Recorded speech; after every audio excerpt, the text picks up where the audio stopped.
Hi, I'm Ed Nersessian, Director of the Center. Welcome to today's program on Come Out Wherever You Are in Search of Consciousness. I will just announce the next two programs. We had to postpone the program which was on mindfulness in October. So the next one, at least for now, is going to be November 2nd on poetry of aging. And then on November 16 on otherness. Jerry Horowitz, who is the co-director, associate director of the center, will introduce the participants on today's roundtable.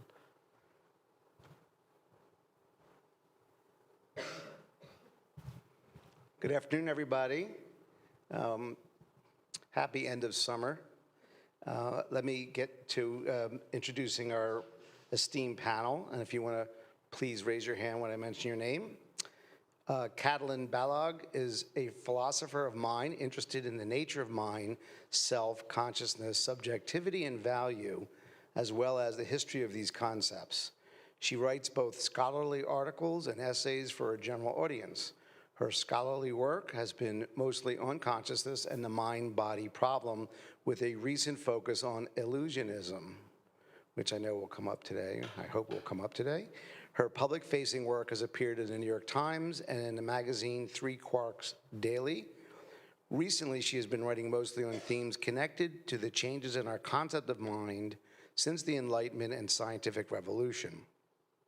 She came to the US from Budapest, Hungary in 1989 to study philosophy and got her PhD at Rutgers. Since 2010, she has been teaching at Rutgers University in Newark, and before that, she taught at Yale for 10 years.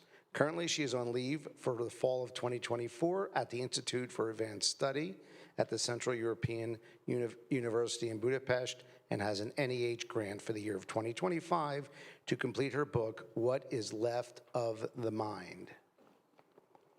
Paul Boghossian is Silver Professor of Philosophy at NYU and Director of its Global Institute for Advanced Study.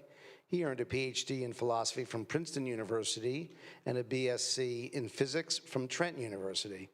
Elected to the American Academy of Arts and Sciences in 2012, his research interests are primarily in epistemology, the philosophy of mind, and the philosophy of language. He has written on a wide range of topics, including naturalism, self-knowledge, a priori knowledge, analytic truth, moral realism, and relativism, aesthetics, and the concept of genocide. He is the author of Fear of Knowledge, Against Relativism and Constructivism, which is Oxford Press, 2006, which has been translated into 13 languages. Amy Cook is the Vice Provost of Academic Affairs at Stony Brook University and Professor of English. Most recently, she published Shadow Play, Loss and Performativity in the Drama Review about art, mourning, and 4E cognition. Her scholarship integrates research from the cognitive sciences into theater and performance with particular attention to Shakespeare. She has published Shakespearean Futures, Casting the Bodies of Tomorrow on Shakespeare's Stages Today, Cambridge Element Press, Building Character, The Art and Science of Casting, Shakespearean Neuroplay, Reinvigorating the Study of Dramatic Text and Performance Through Cognitive Science, and co-edited with Rhonda Blair, Theater, Performance and Cognition, Languages, Bodies, and Ecologies. John Hunter is professor and director of the Comparative and Digital Humanities program at Bucknell University in Pennsylvania. His teaching focuses on the cultural effects of digital networks, computing, robotics, and artificial intelligence, and with an especial interest in how these processes are represented in cinema and television. He began his career as a literature scholar, edited the Blackwell Anthology, Renaissance Literature, an anthology of poetry and prose, 2009, and Flirtation and Courtship in 18th Century Literature in 2022. His current scholarship work investigates the effects of cell phones on cinematic and television narrative and builds on the film search engine, a searchable database of feature films that allows both verbal and visual prompts. Barbara Montero is professor of philosophy at the University of Notre Dame. Her research concerns two notions of body as the physical and material substance of the world, and body as the moving, breathing, flesh and blood instrument we use when we walk, run, walk, run, dance, or play, forgive me. On one side of this bifurcation comprises her work on physicalism, dualism, and naturalism, topics woven into her Guggenheim Fellowship research on actual world metaphysics, which is metaphysics focusing on what the world is actually like rather than what is hypothetically possible. The other comprises her work on proprioception, aesthetics, and the role of consciousness in expert action, the latter of which is the focus of her 2016 book, Thought in Action, Expertise and the Conscious Mind, and in collaboration with psychologist John Toner, the first author, and Aidan Moran, her 2022 book, Continuous Improvement, Intertwining Mind and Body in Athletic Expertise. Her research has been supported by the National Endowment for the Humanities, the American Council of Learned Societies, the American Society for Aesthetics, and the New York University Center for Ballet and the Arts, the Foundation for Individual Rights and Expression, and the University of Cambridge New Directions in the Study of Mind Initiative.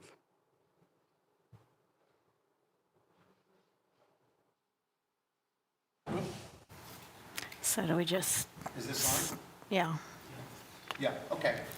I just wanted to say, just to quickly get things underway, one of the things that motivated me to try to curate this wonderful panel of discussants is that consciousness and consciousness studies have been so much in the news these days, and it may be getting a little bit, well, from my perspective, there's a little bit too much of it without going into enough detail. And here we have two competing views of consciousness studies, eliminativism on the one hand, and Fourier cognition. They're odd bedfellows, but I thought it was interesting to bring them up because they're kind of not so well known by the general public, and they're somewhat counterintuitive, which I think is a wonderful combination. So with that, I'd like to get you started. I would sort of like to hear from you two about how you understand these concepts, because I think of a panpsychism and eliminativism as very sort of philosophically technical, but I'd be interested to hear from someone outside of philosophy how you're understanding panpsychism, eliminativism, maybe the 4E cognition. Yeah. Well, want to go that's first? a great question, and partially because that is not the way I came to it. For me, it comes from looking at the phenomenon of bodies telling stories on stage, why we do it, what we get out of it, what happens, why do we feel moved, how is it we understand that the character that comes on in the first act moaning about his dead father is the same character that jumps into a grave 4 acts later. Like, how do we keep track of that? How do we know? So it comes from really trying to understand the experience of seeing performance, and also what is it we make of it. So I've found my way to Fourier cognition partially through making sense of the phenomenon, the real life phenomenon that we clearly do understand to some degree, we clearly do enjoy to some degree, and I would argue is useful. So that those things have been, the Fourier cognition stuff has helped explain it, and as well as to some degree through that consciousness. I do think that we get to consciousness through stories, but I don't come at it from understanding those two things. In fact, I've done a little bit of just sort of background research to make sure that I could represent those two things well, but that's very true. It's not that I went through philosophy to those two things and then combined it with Shakespeare. It was coming from a research question about performance, and then through that, different theories of cognition that would allow me to say something interesting about this phenomenon that we've done for millennia, and yet, obviously it's not related to, it doesn't have any other purpose. It doesn't have any obvious purpose. So let me ask one question to see if I'm like connecting with that. But so would you say that in looking at watching the play Hamlet, that part of what's going on in our minds, that these characters on stage, that's part of our cognition? Would you? That would be how a philosopher might understand the extended mind, that it's those characters, that one character is part of our mind? Well, I think of art as tool use, and stories as tool use, that we learn to think with and through these things. I think one of the things that in order to understand a performance, we have to understand that the characters are both characters and actors, and there's a varying range of reality to it. And I do think we understand both at the same time, and that experience of knowing that it's Kenneth Branagh and also Henry V allows us to construct a rich notion of consciousness of our own self and of other beings. Interesting. John? So I came at this, also not a philosopher, through studying memory and how it's represented and understood as an epistemological category rather than as in a philosophical sense. And I think of the 4 E's, the 2 that I'm interested in most are extended and enacted. So I thought when I looked at what all of you all do, the part of my work that might be most interesting to this audience is cognitive archaeology and what archaeologists have started to do to think of material things as tools, exactly in the terms that Amy just used, as tools with which and through which we think. And just to put out a little, I hope, harmless provocation, many of us think that what goes on inside the mind is very, very different from what we do with things in the world. But there is a sort of school of scholars that would see that as a representational difference and not an ontological difference. That is to say, there's no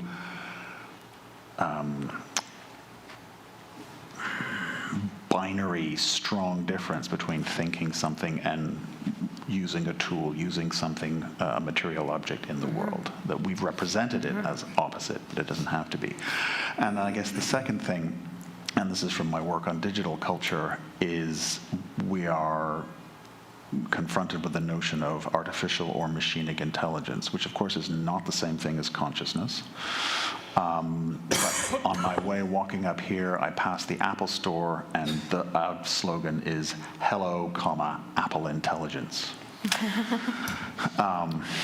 which is interesting and scary in a number of ways. But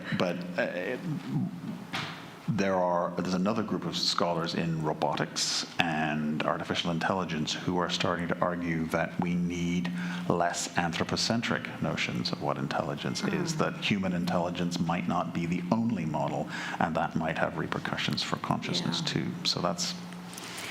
Yeah, well, yeah, brings up so many things, but to connect it to eliminativism, one thing I've thought about is, well, intelligence might be a good candidate for at least practical reasons, because it's used in a lot of not very good ways. And thinking back, Binet, he never intended the IQ test to test high intelligence. It was just for people who had severe deficits. And so it's interesting that when I look at all the research in artificial intelligence, well, they're looking for, maybe to de-anthropomorphize it entirely would be a good thing, but, well, maybe if humans don't even have intelligence, do we need to focus so much on whether the machine has something like a human intelligence? Or it's a question I've considered. I don't know. You guys have thoughts on that? Yeah. One of the things that makes discussion about these topics difficult is just making sure that everybody has the same notions in mind. So consciousness, for example, we use this in a wide variety of ways, and it shows up in some of the 4E talk and so on. But, the thing that philosophers worry about a lot, the thing that they think there is a hard problem about reconciling it with physicalism and so on, is a very, very specific thing, in a way a very slim thing, in a way a thing that doesn't connect with intelligence and with skill and with so on. It could even be, for those who believe in it and think it's real, epiphenomenal, as we say, that is causally inert. And yet, the puzzle is that it clearly seems to exist and is very hard to explain. So the thing that I mean is phenomenal consciousness. So, we use consciousness in so many different ways. Sometimes it could mean self-consciousness, an ability to represent oneself and one's thoughts. It could mean consciousness of things outside and awareness of objects and so on through perception. But really, strangely, the key thing is a tickle, right? All of the mind-body problem could just be stated in terms of the possibility of a tickle or an orange expanse. And this is, when you focus on that, it seems to me, the Cartesian view, that's very opposed to the 4Es and all of that, is clearly the most compelling thing, because it doesn't seem as though there are any big external preconditions. I mean, there might be as a matter of law, but metaphysically speaking, for something to experience a state that there is something that it's like to be in that state, and that's it. It doesn't connect with skill, it doesn't connect with belief, it doesn't connect with cognition, it doesn't connect with any of that. So that's one thing that it would be nice to calibrate amongst ourselves.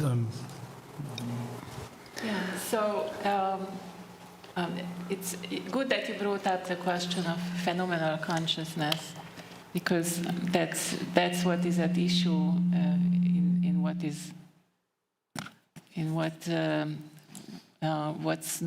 what's called illusionism. This new kid on the block about the mind-body problem, and I would argue with you a little bit about the way that you presented this.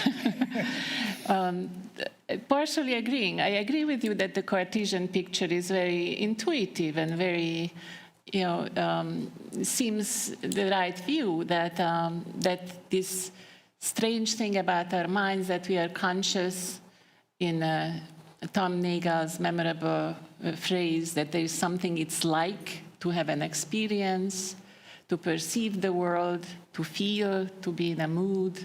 Even some people say to think, there is something it's like.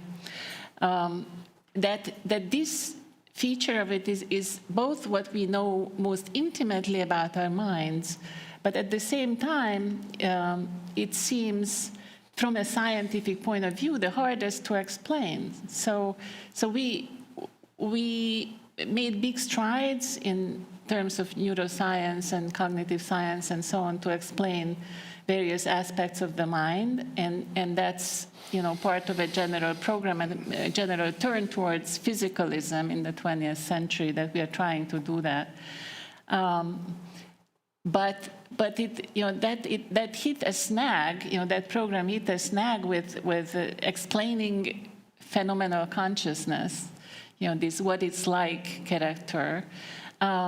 Because it just seems like there is there is no clear explanation in terms of what the brain does, of why this feels, like, why it feels like I'm slightly, too hot in this room, for example. There's no explanation. Somebody could look in my brain and see all sorts of stuff, but there doesn't seem to be any idea of what it could possibly be that would explain this. And so that is for a strike for the Cartesian view. But on the other hand, I think that the physicalist has a very good answer to all of these questions about why it is that there is a gap between how we understand phenomenal consciousness and how we understand the brain, or how we conceive of phenomenal consciousness and how we conceive of the brain. There are these gaps between that. But the physicalist has a very good story to explain, to say that this is not because there is some metaphysical gap. Am I reverbing here? There's something. Yeah. So it's not because there is some metaphysical gap between the phenomenal and the physical, but because we have some very special concepts that we can apply to our own conscious states, because our conscious states are such that we can be aware of that. I mean, that was Descartes', one of Descartes' central points about the mind, that we are aware of our own minds. The cogito was based on this idea that there's really nothing that we are so certain about than that we are conscious when we are reflecting on our conscious states. And that's because we have a very special way of being able to think about these states, introspectively. When we introspect, our reflection includes these states themselves. And that's a very different way of thinking than any kind of scientific way of thinking about stuff, any way in which science, from the third-person point of view, tries to understand reality in terms of physical, functional, structural concepts. None of this connects with this introspective way in which we think. So the physicalist has an answer to Yes, that. let me just clarify that when I said that the Cartesianism was the implausible view, I didn't mean in the sense that, Descartes, of course, was an anti-physicalist. I didn't mean that aspect of it, although I also think that it's not true that physicalism has a good reply. but put that to one side. I just meant this idea that we now believe consciousness to be constitutively connected to the four E's, to embodiment, to inaction, and so on and so forth. I think that is something that when we're focused just on phenomenal consciousness doesn't seem immediately compelling. It would be, for example, if we're trying to understand propositional attitudes like intention and attempt and so forth. These are things that are clearly connected to the body, to space, to various other notions. But when we just consider phenomenal consciousness in and of itself, it could be that deep down it is so connected, but it's not notionally connected in this way. That is, it's just the reflection on the phenomenon doesn't reveal its connections to these other things. In fact, it doesn't reveal, as Conti was emphasizing, a connection to any functional notion or cognition notion or intelligence and so on. And it is that feature of consciousness that is proven to be most intractable for the physical sciences to explain. Well, what I'm thinking about is, this focus on this little tiny feeling of a tickle or something, and what to me is your rich discussion of theater and poetry, and I mean, it's sometimes a question, this idea of there's a conscious feeling of pain, that philosophers get really hung up on, but I think there's something, okay, maybe it's thought of as really the most difficult or something, but it's also maybe somehow not that interesting. I don't know, to a broader, we become interested in the puzzles that arise, thinking about it, but it sort of is, it's not that rich of an interesting topic. Is not interesting, Yes. or particular? Studying just this feeling, rather than studying of all its connections to theater or other things, poetry. Well, So I'm wondering, did you connect to any of what was just said? Well, I think the one thing I would say is that it all depends on how you sort of slice the experience. So if you're interested in one particular phenomenon and explaining that phenomenon, there's a way in which you can sort of divide up the information into object and perception or mediation or methodology. And I think in some, so something like pain, pain is an experience that is incredibly different. It's not objective. The pain you experience, and it doesn't necessarily correlate all the time to the amount of damage that's been done, right? I mean, so the research on people who have serious life-threatening illnesses or wounds and don't feel anything until they get to the hospital, and they're capable of recognizing the relationship between the wound and I'm in trouble. So it's the story about the pain that actually generates the experience of pain. Whereas if you ask them, how much pain are you in when they're on the sort of battlefield, it's not nearly what it is once they start telling the story. So I guess the only thing I would say is that I don't think these things are break upable into this phenomenon, because it's always embedded in a system. And the only other thing I wanted to say is I think 4E cognition has gotten kind of lumped into being a singular entity. And I mean, my understanding is that it's basically, there are 4 E's and they are sort of separate, and that they are arranged. So I think there's fairly substantial evidence that cognition is embodied. And there's research from all sorts of areas of the sciences. There are people who then, there's evidence that it's embedded, meaning that the way you think or how what you're capable of thinking is also embedded in a situation. And then extended is a farther step, that it is extended into the environment, that which we call cognition is excellence, sort of expertise in movement or engagement. So, and it is extended into the environment, meaning that you use the environment to scaffold your things that we would call intelligent. And enacted means that it actually comes from the behavior, the sort of interaction of those things. And there are a lot of people who are good up to at least the third or the fourth E, and then you get some division. So I think it's important to recognize that it's not necessarily a unitary thing, and that it's unstable research, right? It's still being discussed.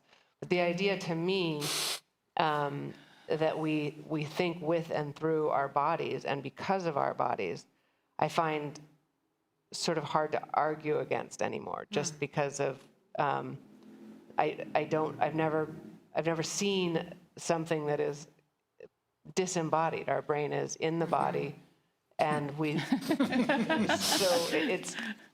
we think because of our body. We know that we think differently when we're hungry. We know that that all of our language is conceptual related to our bodies. So we describe the being in a good mood as being I'm up today versus down.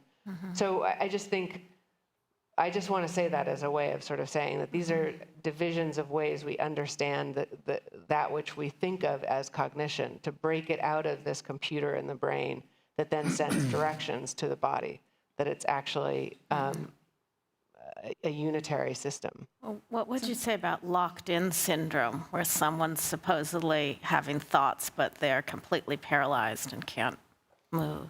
Well, one explanation I heard is that there's still.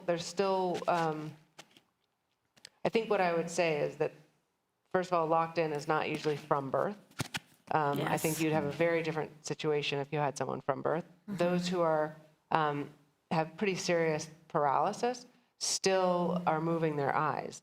So there's still a certain Or amount else we of, wouldn't have any knowledge that they are having any thoughts. But maybe, what if they, is it conceivable that even if they weren't moving their eyes, but you'd say since they were moving since birth, they were able to develop some concepts? I would say that they're intelligently operating their system is based on their physical self. They are not thinking the same way someone who has a body that is moving around the space. They're not experiencing their space as something that they can act on in the same way that we do. So the way they perceive the water bottle over there is very different than you would perceive it because you can reach it. So I think I hear you saying, and I agree with you if that's what you're saying, resisting a little bit Barbara's suggestion to say that that for recognition, requires to adhere to. For recognition says that our cognition takes place not just in the brain, but also in the body. I think that what you're saying is that's not the thesis you are primarily interested in, but you're interested in all the ways in which cognition really is influenced and suffused and interestingly, intermingles with our bodily presence in the world. And I completely, wholeheartedly, I think that's a totally valid approach. But somebody might ask, so who is the opponent for that kind of view? A lot of people who think that cognition takes place in the brain could go along with that. Here is how I see that it makes a difference, to be explicit about the importance of the body, the importance of movement in space, and so on, is that our metaphysics always gives us pictures, images that we sort of then go by in terms of thinking about ourselves, especially when the metaphysics is about the self or cognition, something so strong to the self. And some sort of Cartesian view in which the soul is separate from the body and it's distinct and it's almost like it's somewhere else, although Descartes doesn't think that the soul is anywhere, but it might give rise to this idea that we are isolated from the body and the thinker is just in this little bubble in which it is thinking and so on. And so you tend to forget about the embodiment and what significance it has for thought. Same thing, even if you're not Cartesian, but you are like, say, like a physicalist representationalist who say it's all, cognition all takes place in the brain. You might think of the brain and the body and I think that there is I actually discovered that philosophers are uniquely prone to forget about their bodies, and I don't know why that is exactly, but for example, when you ask about proprioception, whether people think that that's a conscious sense, most philosophers say no, that's not. Which is shocking, I think, but it's a sign of something, and maybe it's a professional hazard, that we philosophers may tend to think about the mind as like really isolated from the body. So for recognition, is brings to the fore this this intermingling of the body and the mind. That's of course is very central. Yeah, but I mean the intermingling can take one of at least two forms. There's the causal thesis that certain changes in the body affect changes in the mind. That's not in dispute. Obviously, everybody has to recognize that when you do certain things to the body, you feel sensation. And so the case, maybe it's true that, when you're in a state of, you're wounded, you're in a state of shock, you don't feel anything, but then when you allow yourself to start talking about it, suddenly the sensation comes on. So that would be, at least until somebody strengthens it, just a causal thesis about the way in which the body, things affecting the body affect the kind of sensation, the intensity of the sensation that you experience. And in fact, the fact that there is such an interaction at the causal level is what sets the problem for the mind-body problem, The more controversial thesis is that you can't actually understand the one without understanding the other. So some more constitutive thesis, either a conceptual thesis or a metaphysical thesis that says, you know, this notion of a sensation is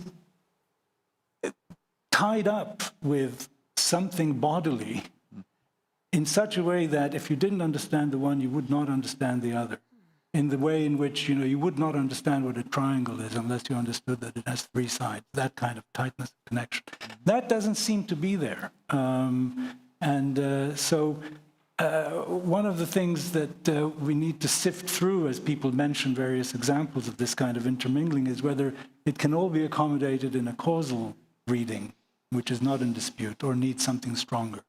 Yeah, I would definitely disagree with the weaker claim. Right. I mean, I definitely believe that what we have historically looked at thinking in the sort of Cartesian way, and that seems to me to be sort of incomplete and less interesting than understanding thought as something that is maximizing what one can do in one's environment. Yeah, well, again, you know, the question is it, I mean, so thought is not necessarily what people are talking about when they talk about phenomenal consciousness, though you might think thoughts do have a phenomenology, but the really important thing about thoughts is, first of all, their representational character, the way they represent things outside themselves, and then the way in which they connect with reasoning and with action. That would be one very good explanation for why you're inclined to the stronger thesis, because it might very well apply to thoughts. But in the case of sensations, sensations are supposed to be different. Their nature seems to be exhausted by what it's like to have them. There is no representation necessarily, no reference outside of itself, there's just this sensation. So of course, sometimes some of them have a location, some of them don't.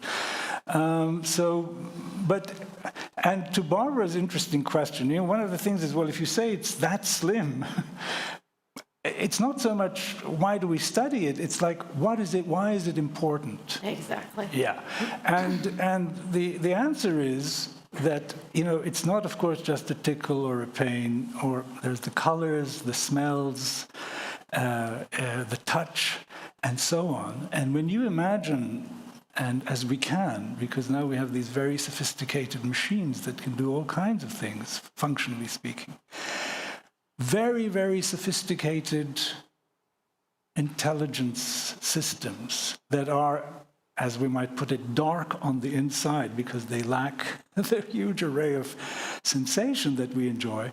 That's I think it's very clear what the importance is. It's not necessarily an importance of achieving something, but of being the kinds of conscious creatures that we are.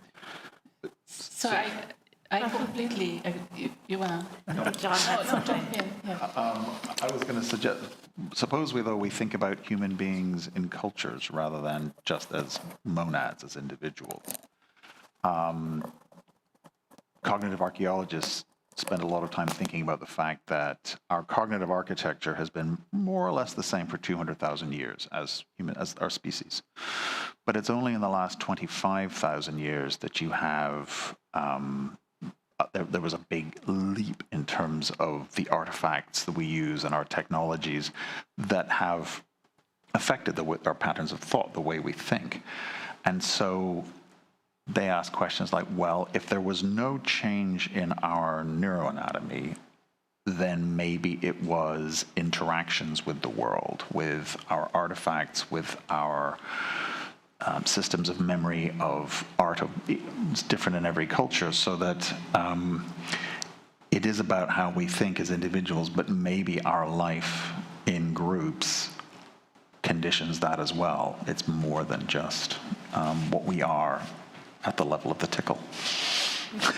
The other thing I would ask is, how is it that we know for sure the sequencing of events? In other words, we perceive the hands coming towards us, and as we know, most people start, reacting when the hands start coming to us, and then we experience the tickle, and then we lose control in some way. That is what it seems to us, but I don't know why we trust that how that process seems actually is. I don't think we really can know if our story of an experience or a sensation or a phenomenon is actually what it is. Well, tickle is an interesting example, actually, for you, because it's not just the sensation, because you can't tickle yourself. Say someone else tickles me, I feel it in a certain, but the very same, like, touching, if I were to do it to myself, it doesn't produce the tickle. So it is an interesting case where there is lots of cognitive penetration, where thinking about what's happening really influences how it feels. It's hard to get just the raw feel out of that. Yeah. Could be a causal claim, but Kati, you wanted to say something. Yeah. So connecting to what you're saying is that saying that consciousness is slim or insignificant, I think, to my mind, this couldn't be farther from the truth. It's so very central to everything in our life that has to do with meaning, with value.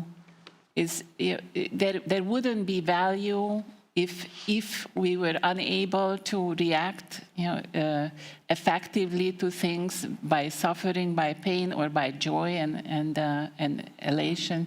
There wouldn't be value. And so for the longest time, people thought that this was really how we understand ourselves, how we understand each other, through our experience, through what it's like to go through life and experience each other and the world and so on and so forth. And it's only this idea of illusionism, which now we get to illusionism. So illusionism is the doctrine which got some exposure lately, and which I think is not an entirely positive development, is that we are not conscious, that there is really nothing it's like to go through life. And so, I mean, it's so astonishingly crazy, on the face of it, this idea that, one doesn't even know what to say. But the reason I started taking it somewhat seriously recently is that I wrote something about it, and then I was invited at NYU at a seminar to talk to students about illusionism. And I go in there with the idea that, well, this is such a crazy view, we will just sit around and we laugh about it. But before the class, I was asking students, so how many people feel sympathetic or, tending towards it? And every single hand went up. Really? Yeah. Every single hand, and these graduate students. So I thought, something is going on. I'm very surprised. Maybe just at NYU, I don't know. But I started worrying that this is more than just one more crazy view. Philosophers are well known for coming up with crazy views, so what's new? But it's not just one more crazy view, but I started feeling that this is somehow expresses the zeitgeist a little more than, is comfortable. And it has to do with the idea that we start thinking of ourselves not from our own experience, from the point of view of our own, inner world, but we start to shift focus to think about ourselves as objects in the world. Think about it in not necessarily scientific terms, but the science inspires that we now think, we have brains, we have neurons, and they fire, and there's representation because of various information and causal connections and so on. And we start thinking, that's all there is. And that's what the illusion is. I mean, it goes, it would be too long to explain why, what the reasons are for going for this crazy view. But I think that the fact that they do is interesting in itself. Yeah. Well, I was going to ask, based on your cognitive archaeological perspective or work, one thing we have no evidence for is whether or not, or to the degree to which, or the experience of consciousness 25,000 years ago. No, for sure. We have some evidence that certainly the way people thought of themselves a couple thousand years ago was different. So I'm curious also, is there a historical element to this, either on sort of larger timescales or smaller timescales? Because one of the things I do think you can track in our artifacts to some degree, shifts in perceptions of self and other.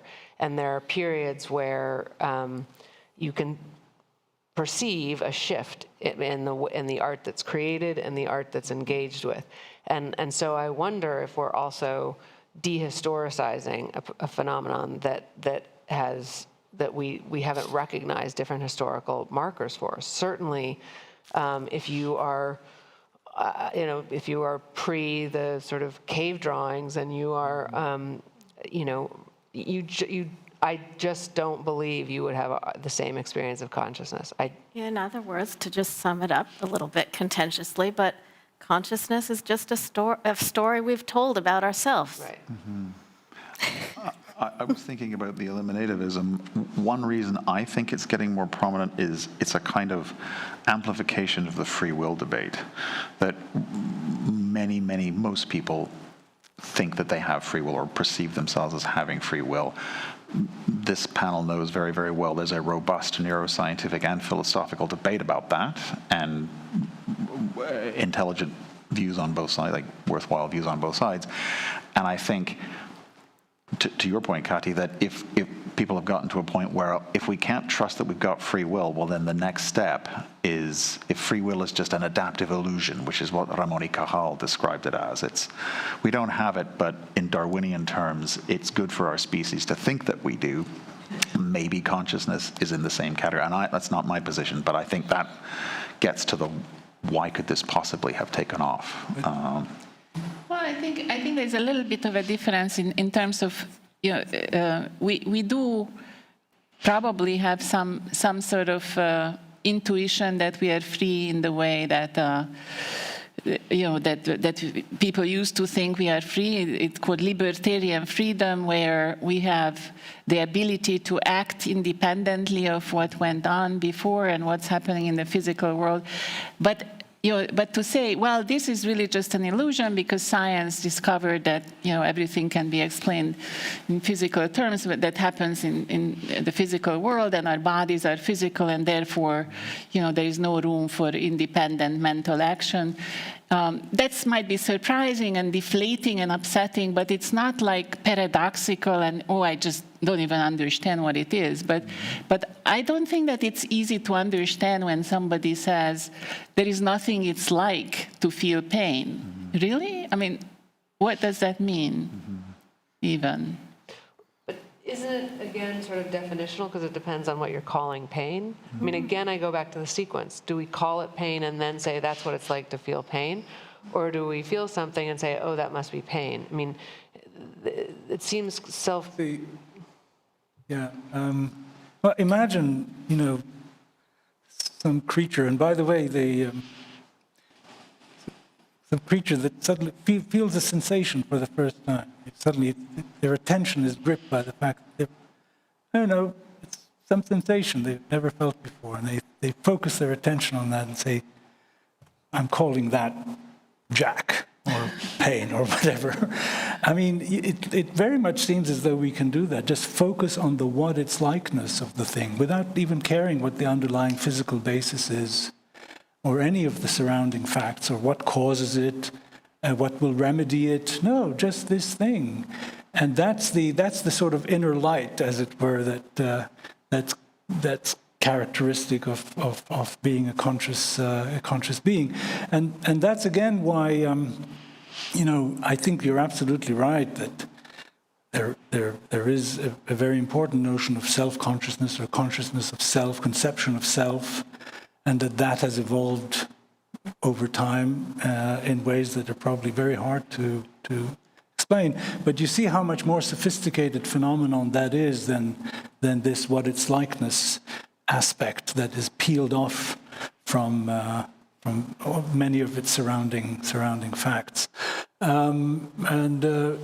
So, you know, what people say, well, you know, as I say, to come back to what's the importance of this phenomenal field that's not necessarily connected to functional ability, to intelligence, to cognition, to conceptions of self, and so on.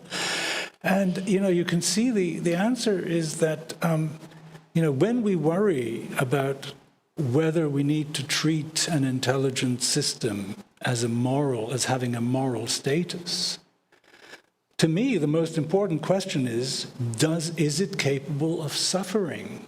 Is it capable of, and that's a sensation notion. There are richer notions of suffering. But, you know, if you have a large language model, or maybe even one that's attached to an ability to act in the world and move around and so on, you know, the question whether I may just pull the plug on this thing is going to depend on whether it is enjoying conscious states of elation, suffering, pain, and so on. If it's all dark inside and it's just some very, very able, intelligent system, it seems to me that the objections to pulling the plug would be much less. But, you know, even before you have to consider that kind of important potential moral dilemma, there's the very fact that people these days are entirely preoccupied, it seems to me, with whether these large language models are conscious. And every so often one of the researchers will say, "Eureka! I'm convinced that they're sentient." Right? And so I think that's on everyone's mind, and it's compelling.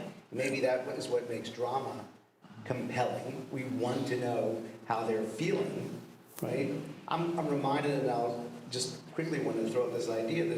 From what I understand, I understand about theater, that there are sort of these, let's say there's a spectrum of ways in which actors are encouraged to act. One is through the method acting, where they're supposed to really get into that subjective state. And then there's the more just read the lines approach, and everything else will happen. Doesn't that touch on the same issue and pique the same curiosity? Oh, I wouldn't, you're more of an expert, but I wouldn't characterize them as just the read the lines. The other one would be you don't lose yourself in the character, correct me if I'm wrong, because then you don't have your ability to think rationally about how your words are maybe affecting the audience. Your ability to think rationally about everything you're doing can be lost. I mean, if you lose yourself in the character, you can't engage in enough thinking to be. So I would take issue with the other. But yes, okay. But the point of there's this way the actor might feel the conscious the experience of act. What's interesting to me is that what we've considered good acting has radically changed in 2,000 years. And the way actors go about performing a role has changed radically in 2,000 years. But we do have evidence of spectators being moved as one at the same place. We have evidence of spectators laughing at the same place. We have evidence of actors, getting involved.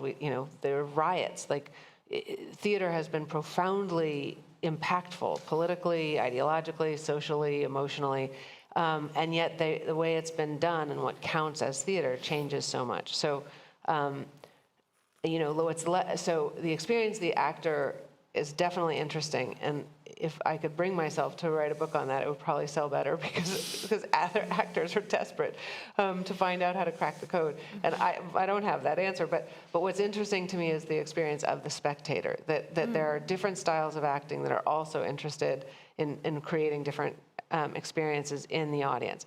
And this is, I don't have real evidence of correlation or causation for this, but I do think that there was a very long period where experiencing the idea of an actor, the method period, which goes from sort of late 19th century, basically through now, if you think about movies, is very much interested in the idea that there's an inside to the character, to the person, to the human. It's very much, it's deeply entwined with Freud and psychology and all of those things. And that's one that's very deeply involved in the individual experience, the individual psychology, the individual story, narrative, and consciousness. And I see theater that was very different in Shakespeare's time, which is, and very different at earlier times. But there is now, I think, in some theater, a very different experience. The audience is not asked to care about the internal psychology of the characters. We are asked to think about humans in an evolving story, which to me is a different. It's focusing us on a different part of the issue. It's a different categorization of what counts, what we need to focus on, what matters, rather than the individual. It's more sort of the nature of the group, really. And I don't know if, I mean, again, I have no evidence of corollary, but I'm curious about your students who are amenable to that. I do think there is a perception or an experience of being interested in who we are as a group, as a species, how we engage together as a team, for example, what can be accomplished not by a sole genius, but by a group working together toward a goal. And that's not approached in a strict focus on one individual and their experience of a phenomenon. But to me, it's about what is it that you're looking at, and what are you excluding from your petri dish when you're looking at it. I wonder if it's really a great like contrast between a group of people within their lives versus a group of people who are together and acting together for a goal. I'm not sure if the contrast really works for me. I'm not sure I understand your point yet. I think I'm not saying that there isn't an experience of being by yourself in a room and smelling perfume, or, whatever, rubbing your cat. We pet, we don't rub, sorry. But that's certainly, I'm not challenging that, and that is a phenomenon that is interesting. But there's a different experience of intelligence, of experience, of phenomenon when you perceive yourself so completely pulled into a group activity, like in raves or on teams. There are all these experiences we have where we voluntarily seek out experiences of losing our individuality and experiencing the group in a way that is, I think, useful, which is sort of what's most important to me, but also valuable and beautiful, and how we do big things. Would you say that it's an embodied, I sort of was thinking that there's an embodied experience of seeing an actor and sort of feeling in your body that there's inner psychology, because inner psychology often you understand, anger by like feelings, a sort of expression on your face or something.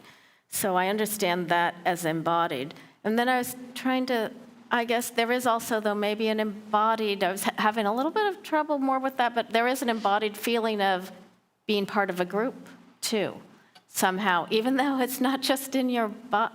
Yeah, if you could, how do you see that embodiment of being, feeling the group, of seeing the group, feeling the group action or force?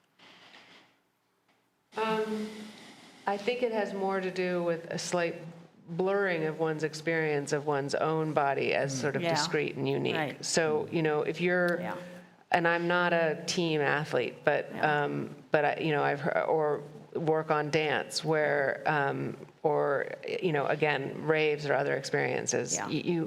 The goal is to move the ball, and if everyone's moving the ball, you're part of that. Yeah. Or certainly, all of those places where we work together as a team, and I think part of that is the joy of losing a strict attention on the individual. Yeah, that's interesting. People have worked on the idea of joint intention, which is very interesting notion where it can't be reduced to the intentions of the individual. There's somehow some kind of joint emergent thing that happens, and there are some wonderful examples just of, just going for a walk together, for example, is that kind of dance that involves calibrating yourself to what's going on, but it can't be broken down into my intention and your intention to do something. So there is that, and a very interesting phenomenon too. In terms of performance, I have thought about and written about the experience of watching people on stage. And one thing I was interested in, which might connect to some of your interests, but is how would someone who is quadriplegic or paraplegic experience certain types of movement and dance? And it's difficult to know because there's so many factors of why someone who has suffered an injury might not enjoy watching someone else move, so it's difficult to know, but I thought it was an interesting question. I contacted Jonathan Cole, who has this fascinating book, Still Lives. Right, so, and we wrote about it.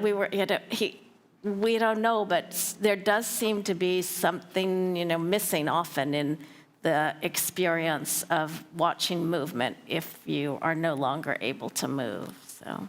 Yeah, there's been an extraordinary amount of research in dance and sort of cognition, partially because I don't know why there has been, but it is true that people who have a history of dancing themselves have a different experience of watching dance. Their expertise and their physical history of having done those things shifts how they experience it.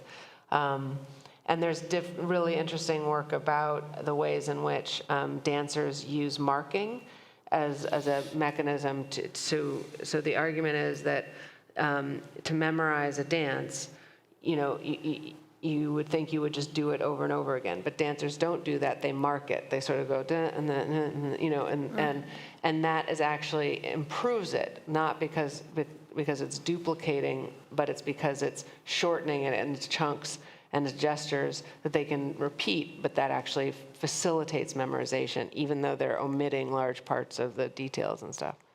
Yeah, well, there's something about that, too. I know from my own case is that when you're doing something fully physically out, there is you learn it just with your body. And that's fine, except if you, start to think about it, and it's not in your conscious mind, and then you can blank out. So it's important to go over it, to put it actually into consciousness so that you don't rely exclusively on body memory, which is not always reliable. So, yeah. Yeah. Well, I don't know, I can't imagine what all of you are experiencing right now. That's another topic we didn't get into, how difficult it is to know. Anyway, I think it's been a really fabulous conversation. I wonder if anyone in the audience might have a question that we want to present to the panelists, and if you do, please step up to the microphone.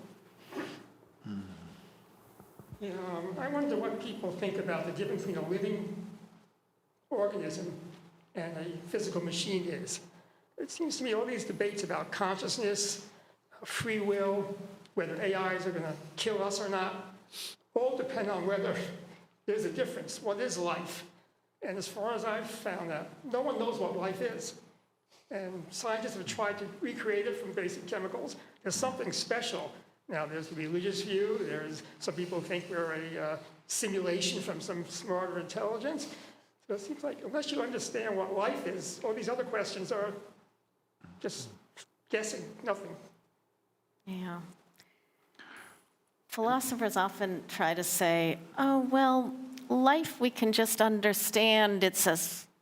We can understand it mechanically. It's certain processes. It's being able to reproduce and some type of movement. But I think you're right. We don't have a definition. We don't really understand it fully. And it's important that we can't create it. I mean, that's quite significant. Yeah. But in terms of separating or making a distinction between consciousness in living beings and the potential consciousness in machines, is you don't have to understand life exactly to know that humans are conscious, right? I mean, humans knew that way before they had any science or biology or anything like that. So we know that we are conscious. We know that other humans are conscious. The interesting question is, what do we do with that? What do we do with that question if machines could be conscious? And that's a very complicated thing, and that might require that we have, if there is an answer to that, and I'm very skeptical that even in principle there could be, but some people who are optimistic, they think that the answer will come through a better understanding of, neuroscience and human minds themselves. Do the panelists think that AI is going to be conscious or not? Anyone here think it's going to happen? Sorry? Does anyone on the panel think AI, large language models, are going to become conscious? Well, I would say that I think this is maybe in line with maybe some of the things you say, that maybe it will depend in part on whether we start thinking of them as conscious. I mean, we think that there is some, okay, we know what it is. Philosophers think that. And there's a matter of fact, this is or this is not. But, our language influences how we think about things, and at some point, if everyone started thinking of AI as conscious, then we would say it's conscious. Then, therefore, it's conscious. Well, but if everybody thought that some people are witches, then some people would be witches. Well, I mean, the concept will have evolved in a certain way, so that it's a ridiculous example. We don't see that as happening, but, I'm a little bit puzzled by what you said about humans know about conscious. Humans don't know about conscious till a certain point in life. A 1-year-old or a 2-year-old doesn't say, oh, gee, my friend is conscious. Right. That's the way we are. Right. We are the way we are. And so therefore, in terms of the internet or the AI, at some point it may be the way we are. And so therefore we can then intellectually say, gee, AI is conscious. But it's not the idea that makes us conscious. It's the fact that we are conscious. I think your question about are LLMs going to be conscious, I'm very confident in answering no, because large language models don't know anything. They just rearrange words and patterns. But I think, to your point, that these sorts of definitions can move through time, as Amy was pointing out, and culturally. If you show a group of, I've had this experience, show a group of 19-year-olds a movie that was considered really, really scary, like The Thing, which was made in the 1980s. I remember seeing it on first run, and it was terrifying. I was came out of the theater quaking. It's John Carpenter, it's a classic. Show it to 19-year-olds today, but because it doesn't have digital special effects, they'll laugh at it. Because you can see the goop and the wires and all the things. But at its moment, and this is to your point about the historicity of acting, in its moment, it was very, very scary, and my 19-year-old sophomores were wetting themselves laughing. So even very powerful experiences like terror, never mind these definitional things like a witch, can be historicized and acculturated, and they can be felt very differently. And and consciousness might, to your point, Barbara, might.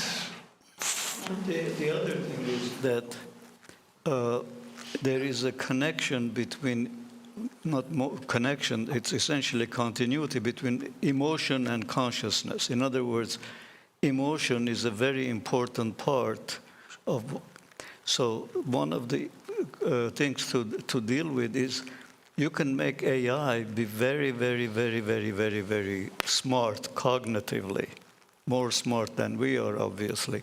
But can it have emotion? That's the question.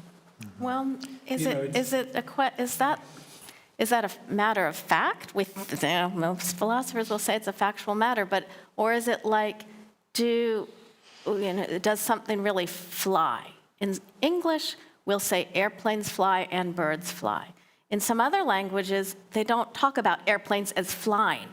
So, we could spend a lot of time debating, do airplanes really fly or do they not? Well, some languages speak of them as flying, some don't. It's, and then so is consciousness, why is consciousness different than that is the question. Well, in the case of flying, there are cases of ambiguities, right? The word that's used for one notion, some people use it with one concept in mind, another concept. Maybe the difference there is supposed to be that it's not self-generated flying. Birds fly because they, as it were, can generate their own flying, but in the case of a plane, somebody has to fly it. Unless... They don't fly in they're not flying it because planes don't fly in that language. Exactly. So they're not flying at all. Glasses and Yeah, that's right, good. That's what you're saying. There are many, many words in different languages that are very different, and Yeah. they don't have that connectivity. But the crucial question is, which question are you asking, not what language are you speaking, right? And The languages and the cultures display different concepts. That it's not just the language, it's not just the word, it's the concept. so this is where we get into some heavy duty controversy, because this idea of historicizing a concept is something that many philosophers, myself included, would find not the happiest way of talking about things, let's say, because when I'm asking there are of course vaguenesses and indeterminacies and so on in everything that I use, but I can ask a particular question now. For example, is this table conscious, or is an LLM going to be conscious? Is there any of them conscious now? And I mean to be asking a very specific thing. If I'm doing it right, I mean to be asking a very specific thing. Namely, is it capable of this kind of phenomenal experience? Now, you can say, look, over time, we may end up asking a somewhat different question. We may end up asking, is it capable of phenomenal experience plus a certain kind of intelligence? Or we may just focus on the intelligence and leave the phenomenal experience to one side. Terrific, you can do that. But that wasn't the question I was asking, and I can really zero in on the question I'm asking and keep it fixed. You may end up asking different things, but, that's not an answer to the original question. We can zero in as philosophers, but we know what we're talking about. It's hard to make anyone outside of philosophy ever understand that issue. We think we're getting at something clearly, but I feel that it's often not. That would be a loss. Answer different. It makes one question whether we're deluding ourselves. There's an illusion that we sort of think we really understand something. Let me ask you this. You brought up trees, or you brought up like other things being conscious. So, so rather than large language models or AI, is a tree conscious in your mind? So the thing that we all need to say is that, part of the way in which this notion of phenomenal consciousness is so hard is that it doesn't have a marker. There is no mark that you can look for that tells you, when this thing is there, then the thing is conscious. And so this problem, trees, even rocks, panpsychism is mentioned. Panpsychism is the view, and you're driven to it, sounds like a crazy view at first, that everything is conscious, right? Even rocks, electrons, muons, neutrinos, and so forth. And large language models. Of course, there is, as it were, a version of the mind-body problem that crops up even on those views. But so the difficulty isn't that we don't know what we are asking. The difficulty is that precisely because this thing seems so special and aloof, it doesn't have constitutive connections to things by which we can notice its presence. And the further point, which is absolutely trivial and shocking at the same time, which is that any sensation that you experience is necessarily your sensation. So you can't, as it were, you might think, well, let me try to see if I can experience your sensation and therefore know that you're sensing something. But no, it would just be my sensation. And so there is a very big issue about how we're going to recognize consciousness somewhere else. We do it amongst ourselves because we all look so similar, as it were. Well, is that why? I was about to ask that question. Well, We ascribe consciousness to others, although we can't experience it. And I guess ultimately will artificial intelligence somehow pull up to that limit where we think, maybe perhaps, but the fact that we all grew up together and know each other. There's no question that for thousands of years makes us, I think, grant that consciousness more freely. I think it might be another argument against developing very advanced AI, that this problem that we're just not going to know if they're conscious. I mean, you know the film AI, right? Where there's this very human-looking child. And you can't help but interact with it as you would with a human child. Yeah. That's sort of an embodiment of being a little nervous about asking a question. But based on what you said, that there is an embodiment aspect that all of our bodies are embodied with environmentally related connections, so that what you just said about you can't experience somebody else's experience, even though from the outside someone might make comparisons or do some kind of research. But my thinking is that goes back to this, and probably is not the right thing to bring up here, but free will versus not free will, because I come from the background of trying my best to understand the neuroscience of infants' experience and how they're wired emotions before they're cognitive, before there's myelinization of the brain, before they can speak and understand. Just as Eddie said, their first year or so is only about internalizing and representing and embodying the mother, and the complexity of that, not to minimize it, it's very complex, but it seems to me it is all wired, that if you took a diagram of the billions of neurons, you would see where the emotions are and where the thoughts are and where consciousness evolves, and that it's basically Darwinian, because the only way I can understand it is that survival of the fittest, or the most useful, is what leads us to finally being able to be conscious as well as unconscious, because I'm also Freudian, and that is still all wired. And that's the only way to understand how we evolve differently and yet the same. So, for example, the idea of being in shock when you've been hurt and not recognizing your feelings until you're in the hospital is Darwinian. You need to be in shock so that the body shuts down as much as it can to preserve you. It's preserving the fittest person, the person who doesn't recognize that they're hurt, who is in shock, will make it to the hospital. The person who's lying there screaming because they're bleeding is probably going to die, because whatever that need is for us to survive is neurobiologically monitored so that we do what we need to do, because we don't have a choice. So I keep coming back to this question of what is a choice. And it doesn't bother me that I don't have free will. But I've discussed this with Eddie a million times, and I know he does. So I love to hear your view of how it isn't mentally representing ourselves within the neurological picture that we have that explains consciousness and how we're all different and yet the same. I think it's a big puzzle.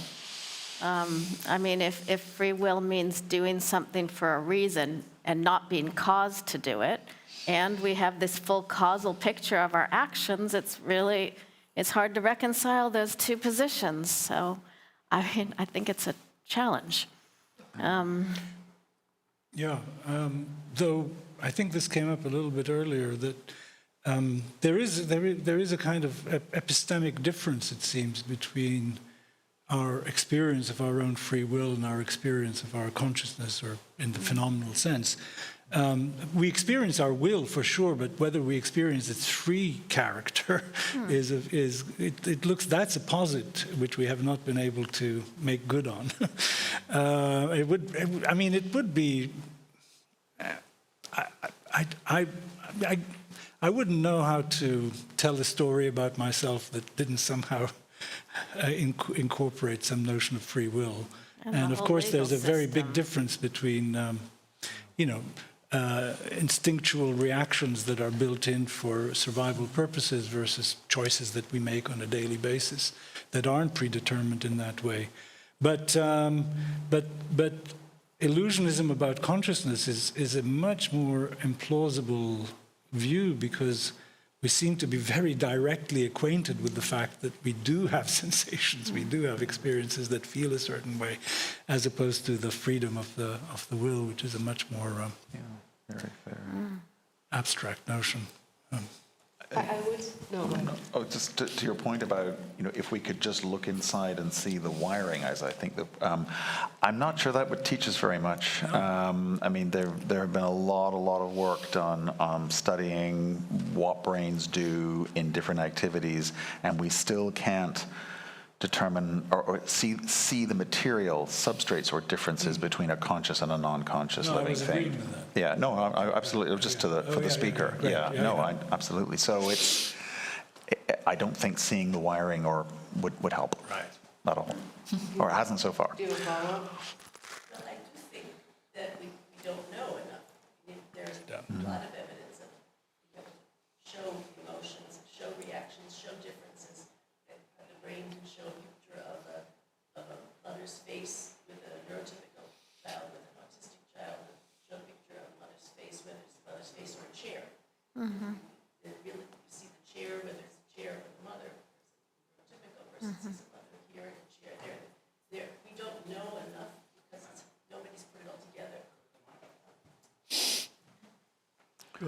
Well, What I was saying was that the brain is wired and described in many fMRIs well enough to understand that certain things that we know we feel, like a child who doesn't know the difference between his mother and a chair is a feeling state, but you can actually visualize that on an fMRI. You show a neurotypical person a mother, and then the brain lights up in an area where we understand that's mother.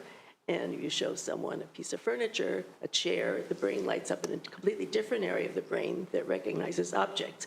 You take an autistic person and you show them a picture of the mother, and the part of the brain that lights up chair as well for mother as the chair, which is amazing because that is a representation of how we experience these children's understanding of the world.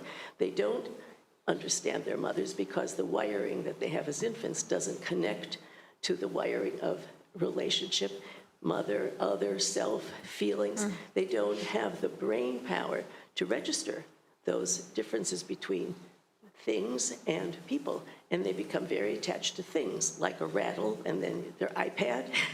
Nowadays, they don't go through the truck phase and all the other phases autistic kids went through. They just go directly from a rattle or something concrete that lights up concrete, and I can be attached to that because it never changes. It's completely predictable. I mean, it involves lots of emotions that enable us to understand why they're emotionally so different, and those emotions are wired.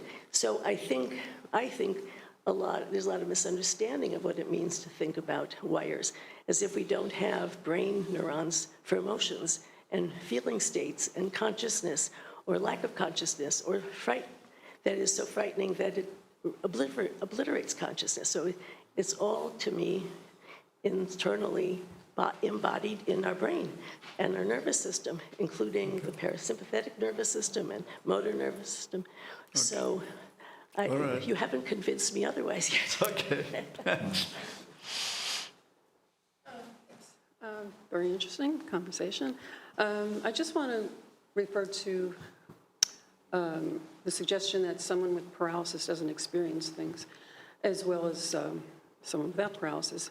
So I knew a woman who lived in an iron lung as a result of polio for a couple of decades. And she learned to draw paint with her teeth. And I noticed, and it really never occurred to me, just like came to me now, that I remember her, she was excellent, she was sort of published in a way, but her art had no depth. It was like two-dimensional. And I remember I had been an art major, so I kind of thought, she was really good. There's no depth, and I realized she had no depth in her life, other than what was surrounding her. Oh my goodness, that's such an interesting example, yeah. Yeah, I mean, kind of like, anyway. But the question I have is, there's a term self-awareness, which is generally a positive description of someone, but then there's self-conscious, which kind of can cause anxiety and physical things. And I wonder how that connects being self-conscious as opposed to you lose yourself in the group. That kind of, that dichotomy kind of makes it a bigger conversation, I would think, because self-consciousness you can demonstrate the result of that in a negative way as opposed to self-awareness, which is a good thing. So I wondered if you had a quick, comment on that self-consciousness versus with the group. Yeah, that's really interesting. I mean, I guess I would say that when we talk about self-conscious, we do usually mean it in the negative way. Like to be self-conscious, I mean, maybe I'm just foregrounding my own neuroses, but it is to suddenly be assessing one's experience in a group, and that can be destabilizing or unpleasant, as opposed to being conscious either of oneself or of the group, which doesn't quite have the same sense to me.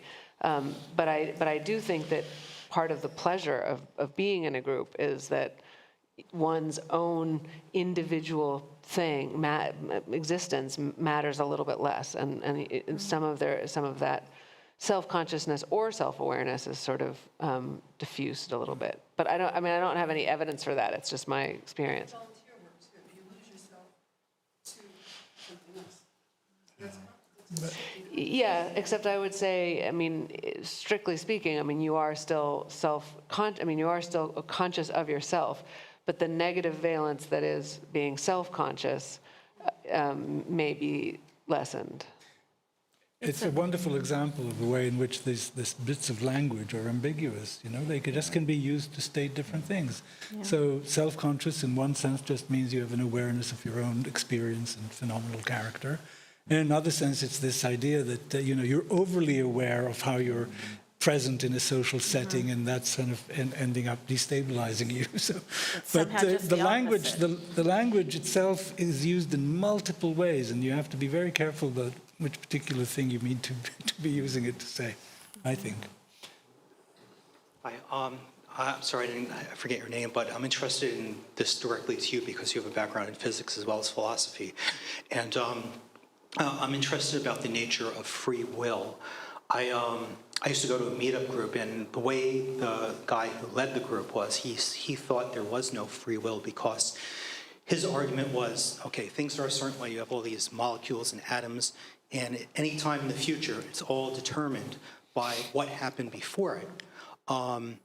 And what I'm thinking is I sat in one of these roundtables where you try to integrate psychology and quantum mechanics, and I thought it was really absurd. But the general feeling was that we have to agree upon what we're talking about, and like we couldn't come to a consensus to integrate those two things. But what I'm saying is that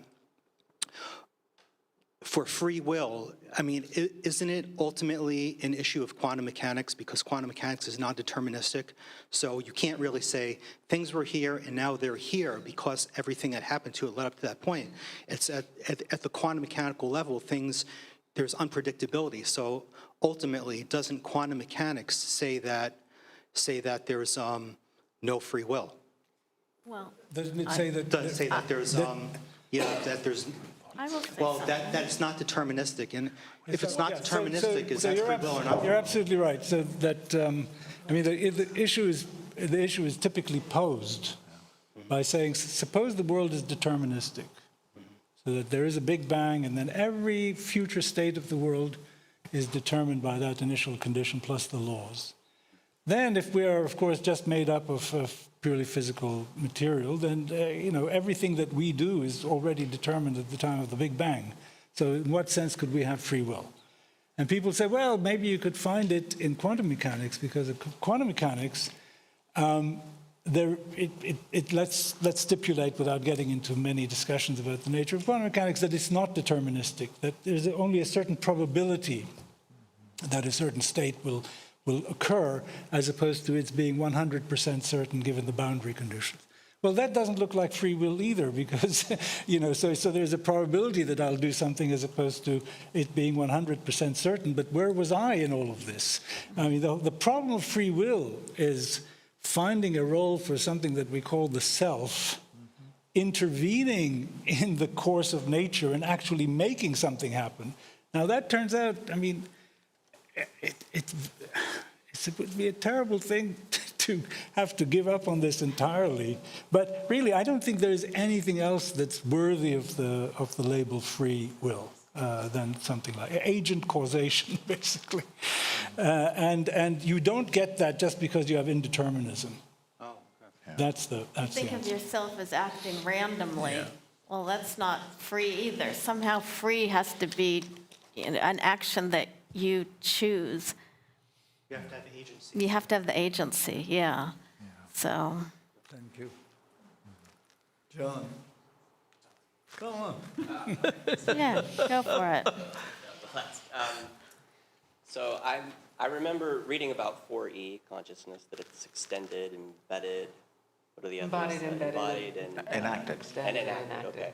But I thought, oh, this is a terrible idea because someone's going to find more E things. There's going to be 5E and 6E. Well, there you go. So, but I did think that the conversation around 4E tends to gravitate toward notions of consciousness that are spatialized, that I'm extended into my environment, that I'm embedded in this place that I'm moving through and touching the water ball and so on. But it doesn't seem to capture the sort of temporal quality of consciousness that seems extremely important. I was thinking if I were to add a fifth E, it would be an event, that consciousness is something like an event because it requires a sort of conscious mnemonic ability to take in perception, to have something move through time and accumulate in a kind of inscriptive way what's happening in one's environment. So I wonder if anyone has any thoughts on the I don't know, it's almost hard to define event in the same way that you could consciousness. Like, what is an event exactly? It's something that happens in time, we know. But I feel like that might also answer the question of the locked-in syndrome. That person is every bit as much in time as people that are moving through the world and so on. Interesting. I think one thing just to sort of that you can say initially is to Paul's point about having a self and consciousness, you certainly can't have that without time. That duration is absolutely essential for that. And whether or not one would add that to this sort of outside the mind element of consciousness is a slightly different question, but certainly for free will in the self, there has to be this temporal dimension. There has to be a sense of durée, as duration. I don't know what do others think about adding. Well, again, I go back to time and event is never not there. So it is true that there are often in times in these conversations arguments that we need to add emotion or empathy, and I'm always sort of yelling loudly against such things, but because again it goes back to like what we're talking about is this thing that we call cognition. Cognition suggests just it's a way of breaking down what we talk about as cognition. And so they're all sort of different. You can believe one and not the other.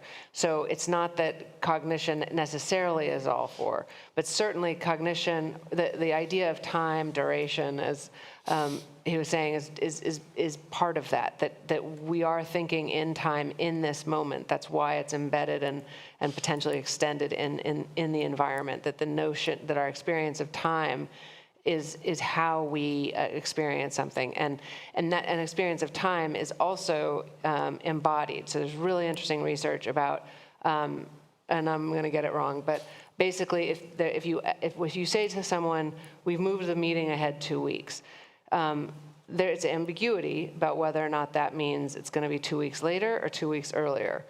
And so if you poll people in any given room, they will say, okay, the meeting is then therefore going to be on, the 4th of October versus whatever. But if you ask people in an airport who just got off a trip, they will more often than not say that it is that it's in the future, so that they experience themselves moving in time, and therefore that shifts how they understand that experience. And I was just thinking about this because I've been on a number of planes in the last week, and I always get confused going to the airport about whether I need to go to arrivals or departures, because I can't get past the fact that I am arriving at the airport. So I'm always driving up to arrivals. I'm like, wait a minute, but I'm departing from the airport. But that's not my experience in my body at that time. So what I'm saying is that our all of our thinking is always that's funny. I don't want to say embedded, but infused with concepts of time and our experience of whether time is going slowly or quickly, and all that's definitely embedded certainly in an embodied and embedded definition of cognition, and I would argue probably for extended and enacted as well. One example from neuroscience that's interesting here, there are people who lose the ability because of brain damage to form long-term memories. And so they experience the same day over and over and over again. And I certainly would not want to call these people anything other than conscious. And they have a will and they have intentions, but they're cut off for purely physiological reasons from this sense of duration. So, not really. I mean, they have a day. Sure, but they are in time. But it's a very eccentric experience of time. Would you think they have a degraded consciousness at all? Because they have a degraded sense of time. Does it sort of go along with degraded consciousness, would you think? I wouldn't want to use that adjective. Yeah. I mean, that's sort of a negative. You don't want to say that of anyone for then, it's a negative comment. You only have 10 seconds of consciousness memory loss. It's a limiting. Quite limiting, yeah. Limited. There is some deficit. They do have something wrong. Yeah.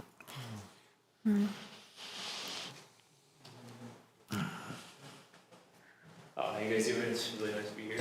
Experience this conversation. It's gonna be hard for me to explain, but I had this idea that there's a microcosm and there's the macrocosm, and I feel like everything on a large scale, like as if you look in the universe is always creating chemicals, stars, everything that basically encompasses us as human beings. And someone once said that human beings are a concept of the universe experience itself. So I always thought that was fascinating, and the idea of like what conscious really is. And I was wondering if our minds were like antennas that tuned into maybe like a cosmic consciousness, and if there was any issues with development or things like that like with like a satellite or something like that, if you're receiving information, but there's something wrong with that mechanically, it won't do it correctly.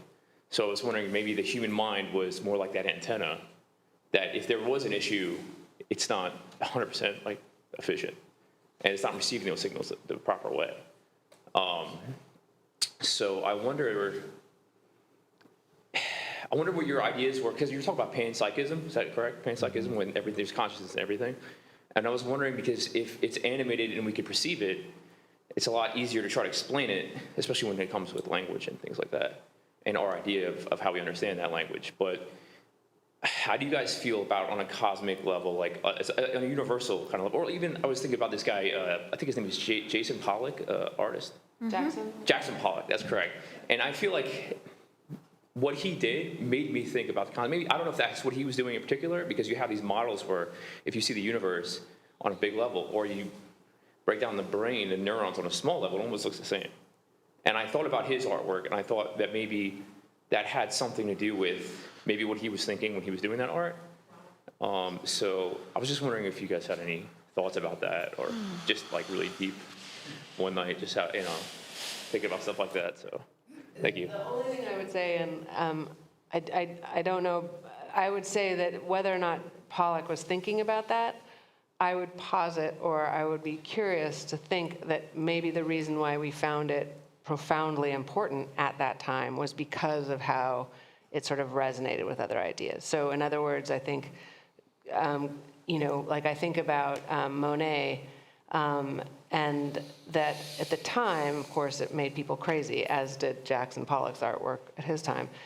But because it shifted the concept of perception, because you had to recognize that he was painting it as he saw it. You had to look at it from a certain perspective, and it called attention to your perception. It wasn't out there the water lilies were not as you expected them. You had to shift your perception, and then you understood yourself as perceiver in looking at the water lilies. Whereas normally there's a mountain, and there's Margaret down the street with her, whatever, jewelry. But with Monet, suddenly it was how I'm looking at this changes what it is. And so that would be my only contribution about thinking about Jackson Pollock. It's not that what he was thinking of, because I think mostly he was just drunk. But I think that, it was resonating and it was powerful to us, and along with other abstract things, because of how it shifted our conception of our role and our perception and our experience in the world. I think also this line of thinking, where it doesn't have to subscribe to panpsychism, still opens up the sort of reasonable hope or understanding that the universe allows for consciousness. And these are it's sort of, it's hopeful to look at it that way, because otherwise we despair or we'll never really understand it, I think. There is that. There is on one way of looking at it, so, we start out with this very cold universe, vast, without any consciousness in it. And clearly it kind of evolved to the point where it has these conscious creatures in it, and then they're trying to understand themselves, and then they're trying to understand the universe and the relation to it. So it is like the universe trying to come to understand itself. And so to that extent, you can make sense of this idea of a cosmic consciousness. I mean, we are, after all, part of the universe, and here we are trying to understand it in ourselves. So. Yeah.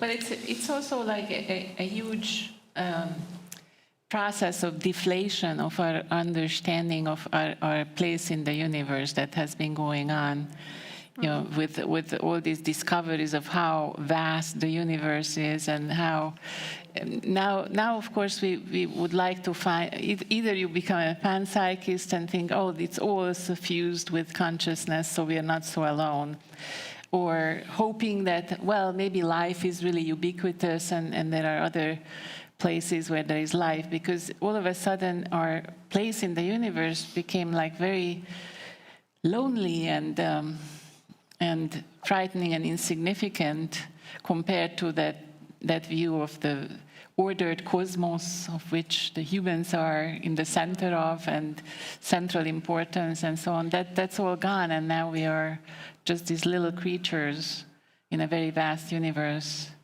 and it's a little scary. Well, I can't imagine anything that we could say after that. Thank you all for listening to this excellent panel, and thank you, panelists, for a great conversation. Thank you.